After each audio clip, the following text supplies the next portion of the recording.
జిల్లా హుస్నాబాద్ లో రేణుకా ఎల్లమ్మ కళ్యాణ మహోత్సవం ఘనంగా జరిగింది। ఈ కార్యక్రమంలో మంత్రి పొన్నం ప్రభాకర్ సతీ సమేతంగా హాజరై అమ్మవారికి ప్రత్యేక పూజలు నిర్వహించారు।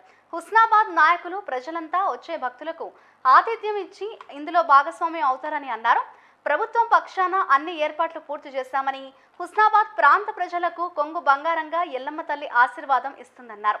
అమ్మవారి ఆశీర్వాదం అందరి మీద ఉండాలని అన్నారు ఆయన।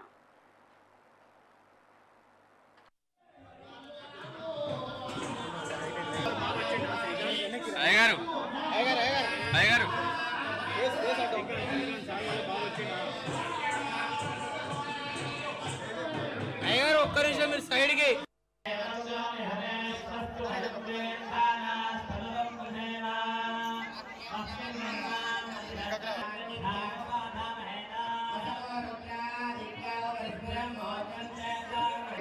మళ్ళీ పౌర్ణమి దాకా జరిగే ఉత్సవాల్లో లక్షలాది మంది పాల్గొంటారు। పక్క రాష్ట్రాల నుంచి, పక్క జిల్లాల నుంచి కూడా అందరికీ స్వాగతిస్తూ ఉన్నాం। అన్ని రకాల ఏర్పాట్లు ప్రభుత్వ పక్షాన, అధికారుల పక్షాన అన్ని రకాల అంశాలు ఇక్కడ చేయబడుతూ ఉన్నాయి। దైవ ఎల్లమ్మ తల్లి అంటే ఆనాడు కాకతీయుల కాలం నుంచి సర్వాయి పాపన్న దగ్గర నుంచి ఈ యొక్క దేవాలయానికి ఒక చరిత్ర ఉంది।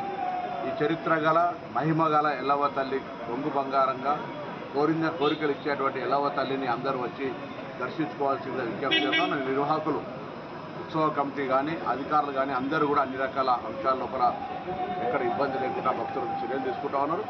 బోనాలు వేసినా, పట్నం వేసినా, దేవునికి మొక్కిచ్చినా, ఏ ఒడిబియ్యం పోసినా అన్ని రకాలుగా వేడుక లోపల జరుపుకొని మీ బంధుమిత్రులందరినీ పిలుచుకొని హుస్నాబాద్ పట్టణం అంతా కూడా, హుస్నాబాద్ నియోజకవర్గం అంతా కూడా సుభిక్షంగా ఉండాలని అందరూ కోరుకుంటూ బంధుమిత్రులందరినీ పిలుచుకొని ఒక వేడుక